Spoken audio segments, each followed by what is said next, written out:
Have you guys heard of astrocartography? Most people have heard of that. That just means mapping by the stars. But astrocartography is just one part of this greater picture of astrolocality.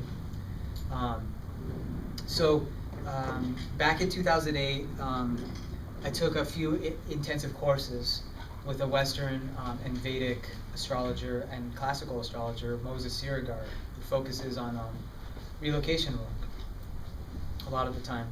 And I knew that, like at that point, I'd traveled to about 25 countries. I knew I was going to keep traveling, and I really wanted to bring as much consciousness to it as possible. And I knew this existed, but I didn't know at what depths I could take it to. And I found it to be one of the most enlightening paths of study and personal growth, and going into studying one's maps. It's a tool to put up your radar, your soul's radar. Where on the planet are my power places for these kinds of archetypal energies? Right? What am I calling into my life? How do I find the places that are going to support that? So it's really about kind of, these are like your astrological antennae, around the globe. And it's a really, really amazing, interesting study.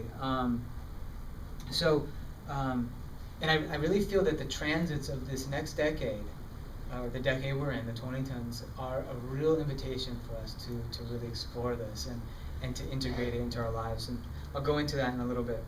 One of the other reasons I think a lot of us here are Sagittarian generations. So what do I mean by that? So first, Sagittarius, is the sign of the gypsy, the pilgrim, the nomad, the vagabond, the hero on the quest. Right? Now, generations are ruled by the outer planets because the outer planets move very slowly.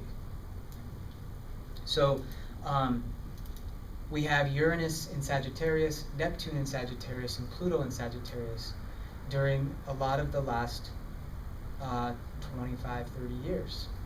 So Neptune in Sagittarius, 1970 to 1984. So this was my generation. Some people here, a generation who idealized travel, right? And they dream it into these visionary mythologies. Neptune in Sagittarius, right? The Uranus in Sagittarius is 1981 to 1988. And so these are these hopeful philosophers, and they're optimistically seeking to inspire humanity, to spread the word of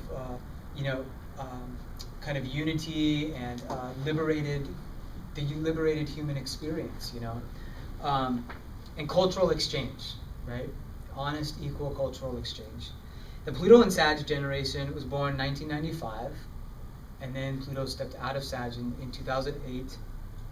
And these are like spiritual enthusiasts, very deep transformers of all things philosophical, cosmological. These are some pretty deep travelers, And these are the souls that were born, during 9/11, with the context of jihad in their minds, with the internet in their minds. And so they've come to really excavate and really cathartically shift all the concepts of national and global and religious. Right?